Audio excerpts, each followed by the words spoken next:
Oi pessoal, tudo bem? Eu sou o Gustavo e esse é o canal Redes e Poder no Sistema Internacional. Bom pessoal, no vídeo de hoje a gente vai falar de um tema muito atual, muito relevante, e que inclusive vai ser o tema do nosso encontro de amanhã, sábado, nas aulas públicas que a gente está fazendo para finalizar o curso de Geopolítica e Direito que nós estamos promovendo aqui pelo Redes e Poder. A ideia foi uma ideia dada pelo Fernando Bareta, mando um abraço para ele, querido ex-aluno e amigo. A gente interage um monte, ele me ajuda um monte também em várias questões que vão aparecendo aí ao longo do tempo. E o Bareta colocou assim num comentário ao nosso último vídeo sobre... último vídeo que a gente postou no canal. Ele falou assim, muito bom, tava pensando aqui e seria muito enriquecedor se houvesse um vídeo sobre vigilância tanto estatal como das empresas, né? Aí eu entrei em contato com ele para saber certinho o que ele queria que a gente falasse a respeito disso.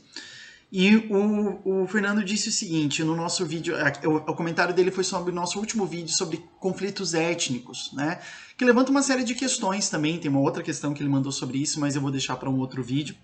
E ele fala o seguinte, com relação a essa ideia, eu estava pensando algo na vibe da discussão que rola sobre 5G e o roubo de dados, só que tratado de uma forma um pouco menos conspiratória e mais real. Acho que falar sobre reconhecimento facial e de padrões, Big Data, mídias sociais, talvez algo na linha do Facebook afetando eleições. Eu tenho várias ideias sobre isso, porque converso com um amigo que fazia ciência da computação, mas como cada vez é um tópico diferente que a gente conversa, não sei se consegui sintetizar muito bem, mas acho interessante esse tema, tanto de uma perspectiva de marketing, quanto de uma discussão mais política. E esse tema que o Fernando traz, realmente é um tema muito interessante, como eu disse, a gente vai abordá-lo, né, de uma forma mais aprofundada amanhã, na nossa aula pública sobre a inteligência artificial da guerra, ações estatais e paraestatais na internet, mas eu acho que seria interessante a gente abordar aqui hoje a questão das redes digitais, do controle e da vigilância a partir de uma perspectiva mais geográfica ou geopolítica, né? Não geopolítica no sentido de a China vai dominar o mundo com o 5G ou alguma coisa assim, que não era a preocupação do Fernando, como ele fez questão de postar, mas algo um pouquinho mais relacionado com como isso é possível, né, e de que forma que isso se torna algo relevante. A gente está observando ao longo dos últimos anos uma discussão cada vez mais importante sobre as redes digitais, sobre a internet, né, o seu uso, a permissão de uso, a intromissão, né, do poder estatal ou do poder econômico, principalmente agora que a internet faz parte do nosso meio de vida, né, o nosso modo de viver, ele está hegemonicamente controlado de uma forma ou de outra por essas redes técnicas de informação e de comunicação, né? As chamadas redes de TIC, de tecnologia, informação e comunicação. Então é muito importante, de fato, que a gente traga essa discussão, mas tentando de uma forma ou de outra reunir as condições que tornam possível utilizar essas redes, né? Porque a gente vê documentários muito bons sobre dados, né? Tem vários no Netflix falando sobre isso, democracia, o efeito das redes sociais nas comunidades políticas e nas construções que são feitas nesse sentido. E são documentários, como eu disse, muito bons, muito aprofundados, que trazem questionamentos muito importantes, mas que para nós talvez sejam mais interessantes vistos não em especificidade, mas em conjunto. Numa somatória, o que a gente pode tirar dessas informações e como que a gente pode fazer algum tipo de análise mais específico para isso dentro das nossas preocupações aqui, da geopolítica, como a gente vem construindo, né? Não uma geopolítica considerada como política internacional, mas como uso dos recursos territoriais, e as redes digitais aparecem aí como um aspecto muito importante. Então, acho que tem alguns pontos interessantes para a gente discutir, começando com o debate sobre securitização da informação, né? Quando a gente fala de securitização, inclusive a gente tem um vídeo sobre isso aqui no canal, a gente está falando de transformar algo, né, algum objeto, em um elemento relevante, um elemento importante para discussão política ou para algum tipo de grupo ou organização. Geralmente, quando a gente fala em relações internacionais ou em geopolítica, a gente está abordando isso a partir da perspectiva dos estados. né? Então, quando que os estados se tornam algo relevante? Quando que a informação se torna algo relevante para os estados? Quando que a informação se torna algo fundamental para que esses estados não sofram nenhum tipo de problema? E, na verdade, talvez a gente tenha que dar alguns passos para trás nesse sentido e fazer uma análise que a gente vai propor amanhã de longa duração, né? Acho que a ideia de longa duração do Fernando Brodel, ela traz para nós uma sensibilidade que nos permite desenvolver um pensamento histórico e geográfico muito interessante para analisar essas variações da política. Por quê? Porque talvez seja mais interessante a gente perceber que a informação, né, as redes de informação, se tornaram, primeiro, uma questão de segurança para as empresas do que para os estados.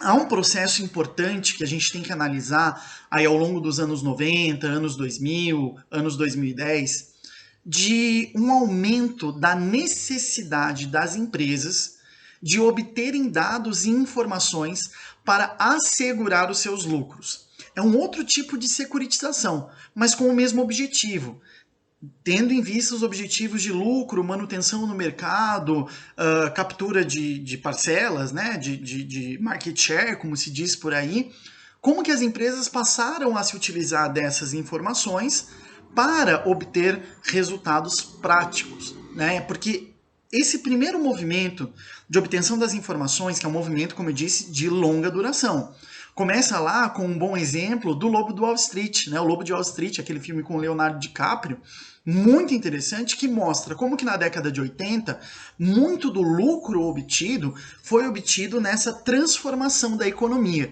que sai de uma economia real, uma economia de produção de bens e serviços, e vai para uma economia virtual. Só que naquela época, o personagem lá do Leonardo DiCaprio, ele faz muita grana, justamente porque ele é um dos poucos que percebe isso, né? Ele está no mercado financeiro e ele trabalha muito com essa visão da transformação da economia em dados, né? E acho que é um filme paradigmático dessa transformação lá nos anos 80. Mas a partir dos anos 90, com um foco que vai se desviando da produção, né, de mercadorias, enfim, para o consumo, né, que vai inclusive transformar os Estados Unidos no centro de um sistema global econômico focado no mercado consumidor e no acesso, portanto, a crédito das pessoas para poderem consumir de uma forma ou de outra, vai tornar cada vez mais importante conhecer o meu público consumidor, né? Então, o que se torna importante aí? Obter dados sobre essas pessoas. Táticas de marketing, táticas de uso da psicologia comportamental, né, estratégias de administração e propaganda. A década de 90 é a década da propaganda do consumo. Diferente de hoje, em que a gente observa uma propaganda mais voltada para um certo empoderamento e bem-estar do consumidor. O foco não é tanto no produto. Na década de 90, o foco era do produto. Inclusive, tem um documentário que eu recomendo fortemente sobre o Walter Mercado na Netflix. Quem viveu os anos 90, eu não vivi muita parte, né? Eu era muito pequeno para lembrar de muitos detalhes, mas eu lembro muito da propaganda do Walter Mercado. Era o Ligue Já, né? Ou seja, ligue para mim, que você vai ter um consumo adequado de astrologia, né? Acho que é muito paradigmático nesse sentido a gente pensar esse foco no consumo e como que esse foco no consumo me demanda, enquanto empresa, obter dados sobre as pessoas. Por que eu falo isso? Eu falo isso porque esse tipo de perspectiva nos faz enxergar o que está acontecendo hoje como uma derivação dessa necessidade política fundamental das empresas, e não como algo extremamente novo, porque o que muda hoje em dia é a técnica. É a minagem de dados, é o uso das redes sociais, é o uso dos e-mails, o acesso a informações específicas das pessoas, que faz com que se torne cada vez mais importante obter microdados, né? Dados cada vez mais próximos à minha realidade para assegurar a venda, né? Isso é algo muito importante. Esse primeiro movimento, ele faz com que haja uma mudança na estrutura da sociedade, como o Grégoire Chamayou vai trabalhar no livro dele, Sociedade Ingovernável, um livro muito interessante. Ele está longe aqui, senão eu pegava ele para mostrar. Da Ubu, acabou de sair em 2020. Em que a sociedade ela vai ser vista como uma sociedade ingovernável. Ou seja, eu tenho que ir tanto ao específico desse consumidor, né, a partir do neoliberalismo das empresas, que eu vou enxergar uma sociedade que tem tantos indivíduos específicos que eles serão ingovernáveis, né? Esse primeiro movimento da securitização da informação por parte da economia, ele é acompanhado, depois de 2001, por uma necessidade dos estados.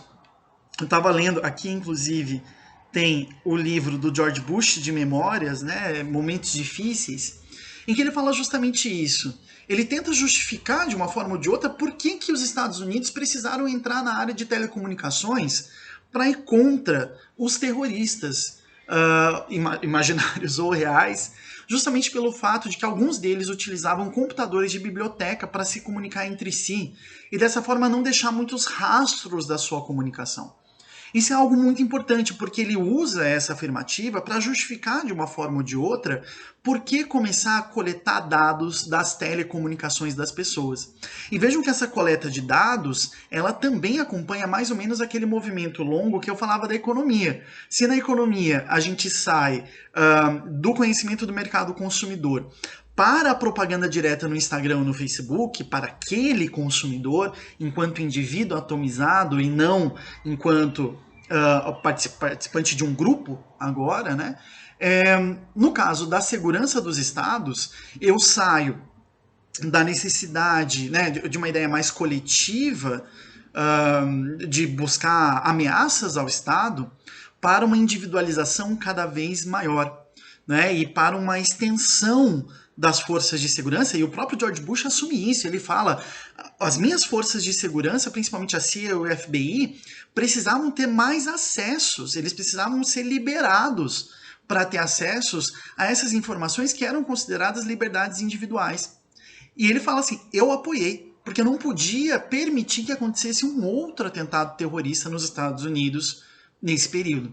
Então, eu acho que é muito importante a gente perceber que as lógicas de reconhecimento facial, as lógicas de construção de uma forma ou de outra da nossa comodificação em dados, ou seja, transformar os indivíduos em dados, traduzidos na China muito bem pelos créditos sociais, apresentam algo muito importante para a gente entender como que a preocupação política permanece a mesma.